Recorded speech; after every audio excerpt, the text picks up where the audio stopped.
Assalamualaikum warahmatullahi wabarakatuh. Saya Dia Fauzia Ulfa akan mewakili kelompok saya, yaitu kelompok 8 yang terdiri dari saya, Dia Fauzia Ulfa, Anissa Paramita, dan Suryani Fajri. Saya akan menjelaskan video tentang sediaan krim hidrokortison. Berikut videonya. Menggunakan alat yang dipakai yaitu ada mortir dan stamper, cawan, kemudian gelas ukur 100 ml, botol semprot, ada pula spatula, sendok tanduk, pot salep, kemudian ada kertas perkamen. Untuk bahan yang digunakan untuk formulasi yang kami buat yaitu hidrokortison sebagai zat aktifnya, kemudian ada parafin cair, vaselin album, cetosteril alkohol, cetomacobolum, chlorocresolum, dan kemudian ada aquades. Berikut adalah contoh prosedur pembuatan sediaan krim hidrokortison. Yang pertama yaitu memisahkan antara fase air dan fase minyak. Kemudian ada peleburan fase minyak. Itu dilakukan bila perlu fase minyak tersebut dileburkan. Proses peleburan ini bisa kita lihat dari contoh video sebagai berikut, yaitu pertama ada penangas air. Penangas air tersebut ditaruh di atasnya yaitu cawan. Kemudian pada cawan dimasukkan bahan-bahan untuk fase minyaknya. Semua bahan yang untuk fase minyak ditaruh di cawan, ditunggu sampai bahan-bahan tersebut melebur. Kemudian setelah semua fase minyak yang telah dileburkan, ditunggu hingga suhu mencapai 70 derajat Celcius. Kemudian pada tempat lain kita buat fase airnya. Masukkan semua bahan untuk fase airnya, dan kemudian juga kita tunggu hingga suhu mencapai 70 derajat Celcius.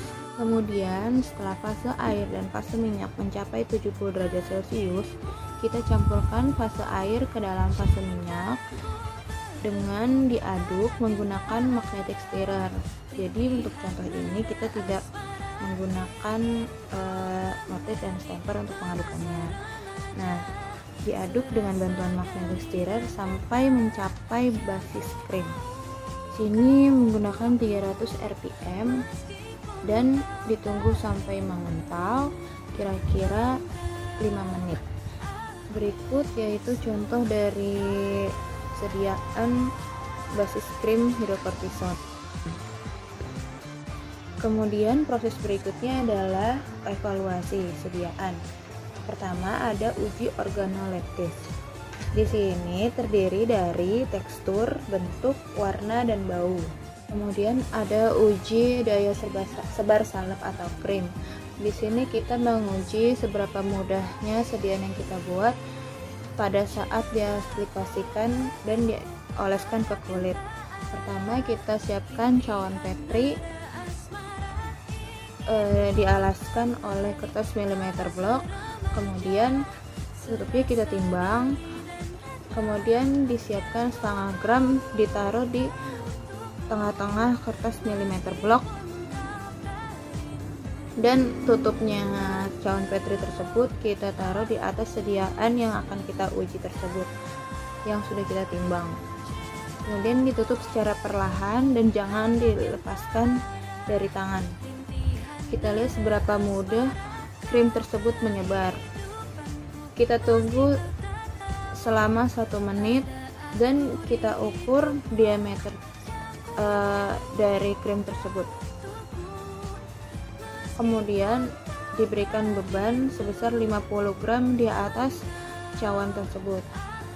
Kita lihat krim tersebut melebar. Kemudian diukur diameter dari krim tersebut.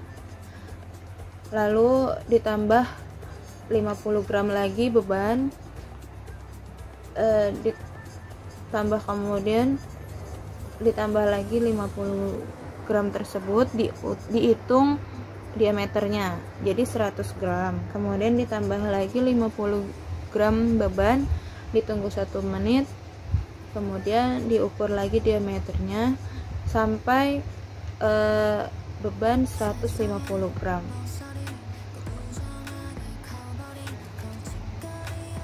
Untuk uji daya sebar sediaan topikal yang baik itu dari rata-rata diameter menghasilkan pengukuran 5-7 cm.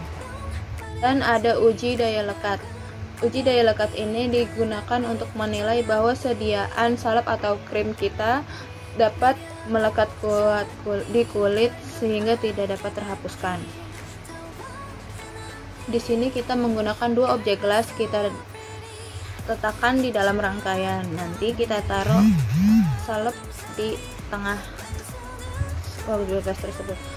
Di dalam objek gelas tersebut diletakkan setengah gram krim, kemudian ditutup oleh 1 objek gelas lagi, ditaruh di meja, kemudian diberi meja hingga diberi beban. Kemudian kita tunggu posisi ini sekitar 1 menit. Setelah 1 menit kita turunkan beban tersebut. Kita ambil objek gelas tersebut, lalu dijepit dengan penjepit. Menjatuhkan beban sebanyak 80 gram ke bawah sehingga akan tertarik oleh beban tersebut. Lalu dihitung dari beban tersebut menarik objek gelas tersebut dengan stopwatch. Begitu objek gelas tersebut terlepas, stopwatch dihentikan. Kemudian dilihat berapa waktunya. Waktu yang ideal yaitu lebih dari 4 detik. Kemudian ada uji pH, yaitu dimana kita menggunakan kertas universal yang dimasukkan ke dalam sediaan krim tersebut. Pastikan semua warna tercelup dengan rata ke dalam krim. Kemudian kita tunggu, lalu kita baca pada pengukuran pada kertas universal tersebut, kita sesuaikan warnanya. Sediaan krim yang baik berada pada pH antara 4,5 hingga 6,5. Dari beberapa contoh kita bisa melihat bagaimana formulasi sediaan krim hidrokortison dan juga evaluasi yang ada pada sediaan krim hidrokortison.